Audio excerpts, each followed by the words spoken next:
संतोषी माता की व्रत कथा। एक बुढ़िया थी और उसके 7 बेटे थे। 6 महीने वाले थे। एक निकम्मा 6 कमाने वाले थे, एक निकम्मा था। बुढ़िया माँ ने 6 पुत्रों की रसोई बनाती, भोजन कराती और पीछे से जो कुछ बचता तो 7वें को देती थी। परंतु 7वां पुत्र बड़ा ही भोला भाला था, मन में कुछ विचार न करता। एक दिन वह अपनी बहू से बोला, देखो मेरी माता का मुझ पर कितना प्रेम है। वह बोली, क्यों नहीं, सबका जूठा बचा हुआ तुमको खिलाती है। वह बोला, ऐसा नहीं हो सकता, मैं जब तक आंखों से नहीं देख लेता मैं नहीं मान सकता। बहू ने हंसकर कहा, देख लोगे तब तो मानोगे।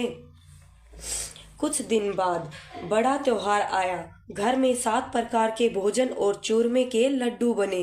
वह जांचने के लिए शर्त के दर्द का बहाना कर पतला कपड़ा सिर पर ओढ़कर रसोई घर में सो गया और कपड़े में से सब देखता रहा। 6 भाई भोजन करने आए।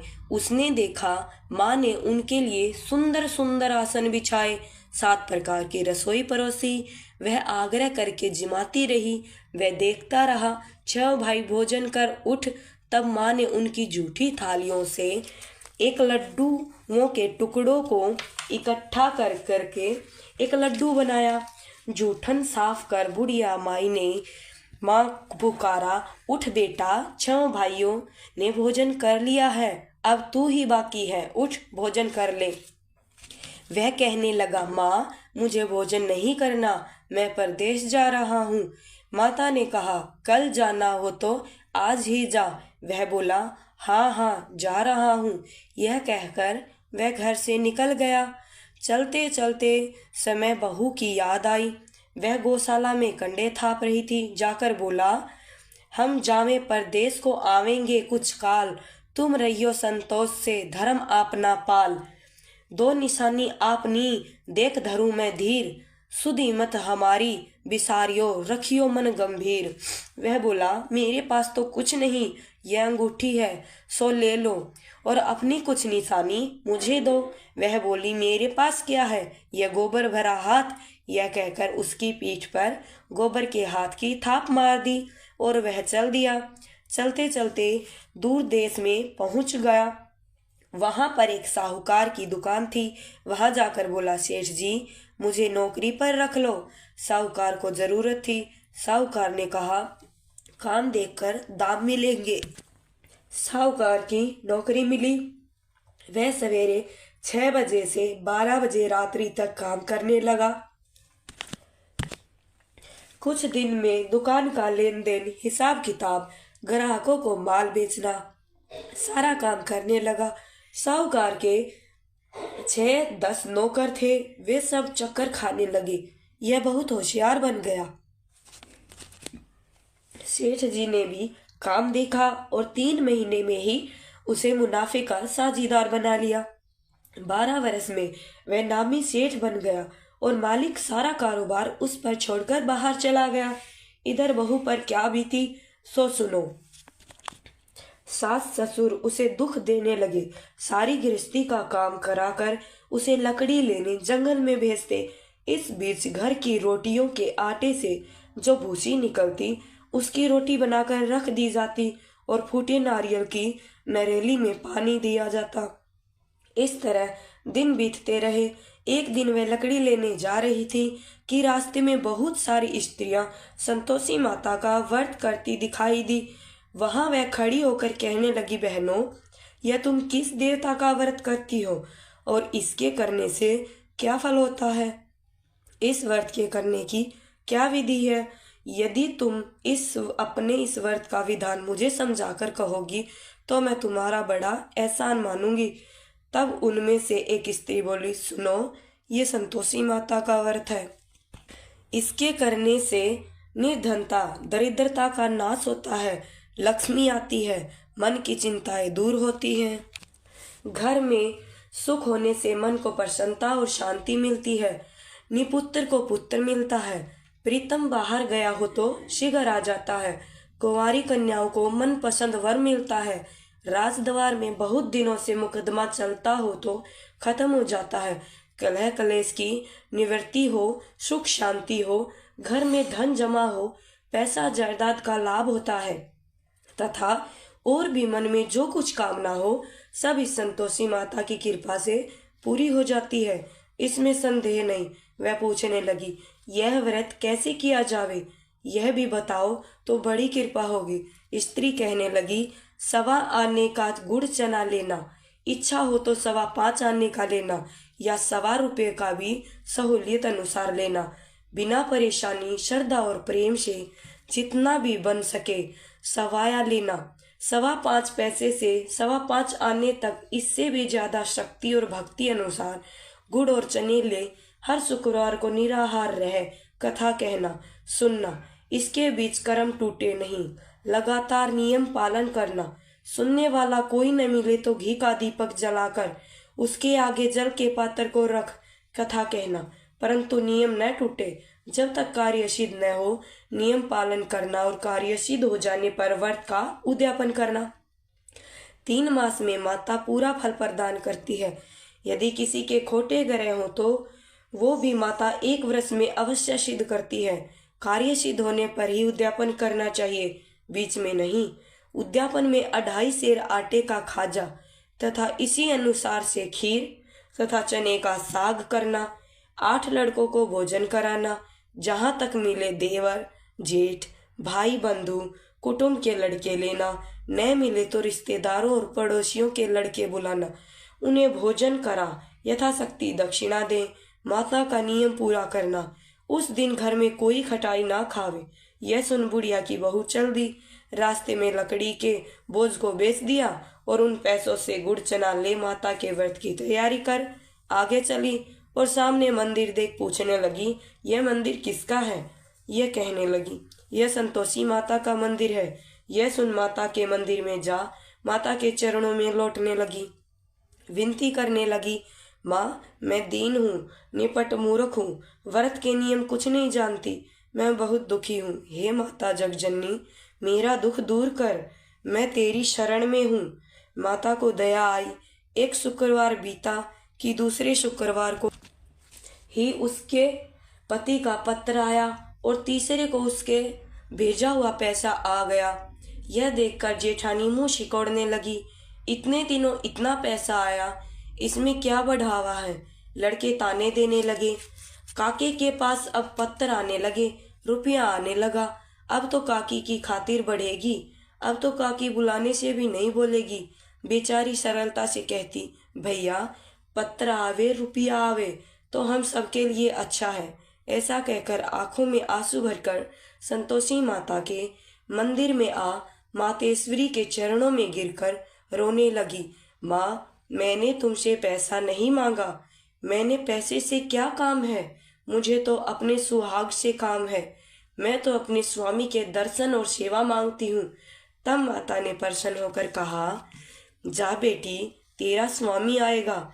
यह सुन खुशी से बावली हो घर जाकर काम करने लगी। अब संतोषी माँ विचार करने लगी, इस भोली पुत्री से मैंने कह तो दिया कि तेरा पति आएगा, पर आएगा कहाँ से। वह तो इसे सपने में भी याद नहीं करता है, इसे याद दिलाना तो मुझे ही जाना पड़ेगा। इस तरह माता उस बुढ़िया के बेटे के पास जाके सपने में प्रकट होके कहने लगी, साहूकार के बेटे, सोता है या जागता है। वह कहता है, माता सोता भी नहीं हूँ, जागता भी नहीं हूँ, बीच में हूँ, कहिए आज क्या आज्ञा है। माँ कहने लगी, तेरा घर बार है या नहीं। वह बोला, मेरा सब कुछ है माता, माँ बाप, भाई बहन, बहू, क्या कमी है। माँ बोली, पुत्र तेरी घरवाली कष्ट उठा रही है। वह बोला, हे माता, यह तो मुझे मालूम ही नहीं है, परंतु जाऊं कैसे। परदेश की बात है, लेन देन का कोई हिसाब ही नहीं, कोई जाने का रास्ता ही नजर नहीं आता, कैसे चला जाऊं सब कुछ छोड़ के। माँ कहने लगी, मेरी बात मान, सवेरे नहा धोकर संतोषी माता का नाम ले, घी का दीपक जला, दंडवत कर दुकान पर जाकर बैठना। देखते देखते तेरा लेन देन चुक जाएगा, जमा हुआ माल बिक जाएगा, सांझ होते होते धन का ढेर लग जाएगा। अब तो वह सवेरे बहुत जल्दी उठ मित्र बंधुओं से अपने सपने की बात कहता है। वे सब उसकी बात अनसुनी कर दिल लगी उड़ाने लगे। कहे, सपने भी कभी सच्चे होते हैं। एक बूढ़ा बोला, देखो भाई, मेरी बात मान। इस तरह सच या झूठ कहने के बदले देवता ने जैसा कहा वैसा ही कर, तेरा क्या जाता है। अब बूढ़े की बात मानकर नहा धोकर संतोषी माता को दंडवत कर घी का दीपक जला दुकान के पर जाकर बैठ गया। थोड़ी देर में वहां क्या देखता है कि देने वाले रुपया लाए, लेने वाले हिसाब लाए। कोठे में भरे सामानों के खरीदार नगद दाम में सौदा करने लगे। शाम तक धन का ढेर लग गया। मन में माता का नाम ले प्रसन्न होकर घर जाने के वास्ते गहना, कपड़ा, सामान खरीदने लगा। यहाँ के काम से निपट घर को रवाना हुआ। यहाँ बहू बेचारी जंगल में लकड़ी लेने जाती, लौटते वक्त माता जी के मंदिर पर विश्राम करती है। वह तो उसका रोजगार रुकने का स्थान ठहरा। धूल दूर से धूल उड़ती है, देखकर वह माता से पूछती है, हे माता, यह धूल कैसी उड़ रही है। माँ कहती है, हे पुत्री, तेरा पति आ रहा है। अब तू ऐसा कर, लकड़ियों के 3 बोझ बना, एक नदी के किनारे रख दे, दूसरा मेरे मंदिर पर और तीसरा अपने सिर पर रख। तेरे पति को लकड़ी का गट्ठा देखकर मोह पैदा होगा, वह वहां रुकेगा, नाश्ता पानी बनाकर खाकर माँ से मिलने जाएगा। तू लकड़ी का बोझ उठाकर जाना और बीच में चौक में गट्ठा डालकर 3 आवाजें जोर से लगाना। लो सासू जी, लकड़ियां का गट्ठा लो, भूसी की रोटी दो, नारियल के खोपड़ी में पानी दो, आज कौन मेहमान आया है। माँ की बात सुनकर वह बहुत अच्छा माताजी कहकर प्रसन्न होकर मन और लकड़ियों के 3 गट्ठे ले आई। एक नदी के तट पर, एक माता के मंदिर पर रखा। इतने में ही वह मुसाफिर आ गया। सूखी लकड़ी देख उसकी इच्छा हुई कि अब यही निवास करें और भोजन बनाकर खा पीकर गांव चले। इस प्रकार भोजन खा विश्राम ले गांव को गया। उसी समय बहू के सिर पर लकड़ी का गट्ठा लिए आती है। उसे आंगन में डालकर जोर जोर से 3 आवाज देते हैं, लो सासू जी, लकड़ी का गट्ठा लो, भूसी की रोटी दो, नारियल के खोपड़े में पानी दो, आज कौन मेहमान आया है। यह सुनकर उसकी सास अपने दिए हुए कष्टों को बुलाने हेतु कहती है, बहू, ऐसा क्यों कहती हो, तेरा मालिक ही तो आया है। बैठ, मीठा भात खाकर कपड़े गहने पहन। इतने में आवाज सुनकर उसका स्वामी बाहर आता है और अंगूठी देख व्याकुल हो जाता है। माँ से पूछता है, यह कौन है। माँ कहती है, बेटा, यह तेरी बहू है। आज 12 वर्ष हो गए जब से तू गया है, तब से सारे गांव में जानवर की तरह भटकती फिरती है। काम काज घर का कुछ करती नहीं, 4 समय आकर खा जाती है। अब तुझे देखकर भूसी की रोटी और नारियल के खोपड़े में पानी मांगती है। वह लज्जित हो बोला, ठीक है माँ, मैंने इसे भी देखा और तुझे भी। अब मुझे दूसरे घर की चाबी दो, मैं तो उसी में रहूंगा। ठीक है बेटा, जैसी तेरी मर्जी। यह कहकर माँ ने ताली का गुच्छा पटक दिया। उसने लेकर दूसरे कमरे को खोलकर सारा सामान जमाया। एक दिन में ही वहां राजा के महल जैसा ठाठ बाट बन गया। अब क्या था, वह सुख भोगने लगी। इतने में अगला शुक्रवार आया। उसने अपने पति से कहा, मुझे माता का उद्यापन करना है। उसका पति बोला, बहुत अच्छा, खुशी से कर ले। तुरंत ही वह उद्यापन की तैयारी करने लगी। जेठ के लड़के को भोजन के लिए कहने लगी। उसने मंजूर किया, परंतु पीछे जेठानी अपने बच्चों को सिखाती है, देख रे, भोजन के समय सब लोग खटाई मांगना, जिससे उसका उद्यापन पूरा ना हो। लड़के जिमने आए, खीर पेट भरकर खाई, परंतु बाद में बात याद आते ही कहने लगे, हमें कुछ खटाई खाने को दो, खीर खाना हमें भाता नहीं, देखकर अरुचि होती है। लड़के उठ खड़े हुए, बोले, पैसे लाओ। भोली बहू कुछ नहीं जानती थी, सो उन्हें पैसे दे दिए। लड़के उसी समय उठ करके इमली लेकर खाने लगे। यह देखकर बहू पर माता जी ने कोप किया। राजा के दूत उसके पति को पकड़ कर ले गए। जेठ जेठानी मनमाने खोटे वचन कहने लगे। लूट लूट कर धन इकट्ठा कर लाया था, सो राजा के दूत उसे पकड़ कर ले गए। अब सब मालूम हो जाएगा जब जेल की रोटी खाएगा। बहू से यह वचन सहन नहीं हुआ। रोती रोती माता के मंदिर में गई और कहने लगी, माता तुमने ये क्या किया? हंसाकर क्यों रुलाने लगी? माता बोली, पुत्री तूने उद्यापन करके मेरा व्रत भंग किया है, इतनी जल्दी सब बातें भुला दी। वह कहने लगी, माता भूली तो नहीं हूँ, न कुछ अपराध किया, मुझे तो लड़कों ने भूल में डाल दिया, मैंने भूल से उन्हें पैसे दिए, मुझे क्षमा कर दो माँ। माँ बोली, ऐसा भी कहीं भूल होती है? वह बोली, माँ मुझे माफ कर दो, मैं फिर तुम्हारा उद्यापन करूंगी। माँ बोली, अब भूल मत करना। वह बोली, अब भूल से भी नहीं होगी। अब बताओ वह कैसे आवेंगे? माँ बोली, पुत्री जा, तेरा मालिक तुझे रास्ते में आता मिलेगा। वह निकली, रास्ते में पति आता मिला। उसने पूछा, तुम कहाँ गए थे? वह कहने लगा, इतना धन जो कमाया है उसका टैक्स राजा ने मांगा था, वह भरने गया था। वह प्रसन्न हो बोली, भला हुआ, अब घर चलो। कुछ दिन बाद फिर शुक्रवार आया। वह बोली, मुझे माता का उद्यापन करना है। पति ने कहा, करो। फिर से जेठ के लड़कों को भोजन के लिए कहने लगी। जेठानी एक दो बातें सुनाई और लड़के को सिखा दिया कि तुम पहले ही खटाई मांगना। लड़के गए, खाना खाने से पहले ही कहने लगे, हमें खीर नहीं खानी भाता, जी बिगड़ता है, कुछ खटाई खाने को दो।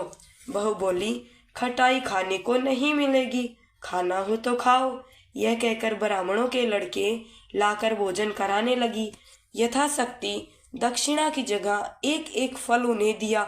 इससे संतोषी माता बहुत प्रसन्न हुई। माता की कृपा होते ही 9वें मास उसके चंद्रमा के समान सुंदर पुत्र प्राप्त हुआ। पुत्र को लेकर प्रतिदिन माता जी के मंदिर को जाने लगी। माँ ने सोचा कि रोज आती है, आज क्यों ना मैं ही इसके घर चलूं, इसका आसरा देखूं तो सही। यह विचार कर माता ने भयानक रूप बनाया। गुड़ और चने से सना मुख, ऊपर से सूंड के समान होठ, उस पर मक्खियां भिनभिना रही हैं। दहलीज में पैर रखते ही उसकी सासू चिल्लाई, देखो रे देखो, कोई चुड़ैल डाकनी आज चली आ रही है, लड़कों ने इसे भगाओ नहीं तो सबको खा जाएगी। लड़के डरने लगे, चिल्लाकर खिड़कियां बंद करने लगे। बहू रोशनदान से देख रही थी, प्रसन्नता से पगली होकर चिल्लाने लगी, आज मेरी माता मेरे घर आई है, आज मेरी माता मेरे घर आई है। यह कहकर बच्चों को दूध पिलाने से हटाती है।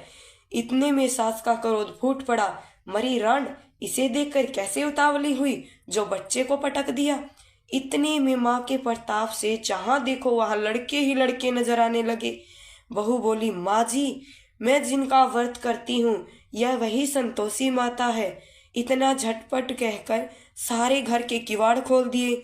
सबने माता के चरण पकड़ लिए और विनती कर कहने लगी, हे माता, हम मूर्ख हैं, हम अज्ञानी हैं, तुम्हारे व्रत की विधि हम नहीं जानते, तुम्हारा व्रत भंग कर हमने बड़ा अपराध किया है।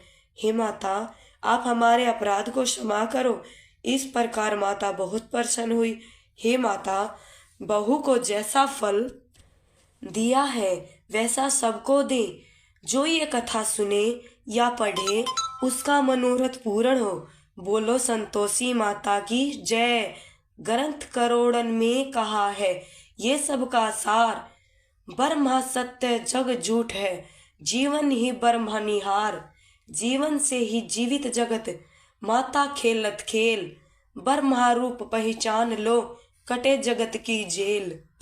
जय संतोषी माता, संतोषी माता।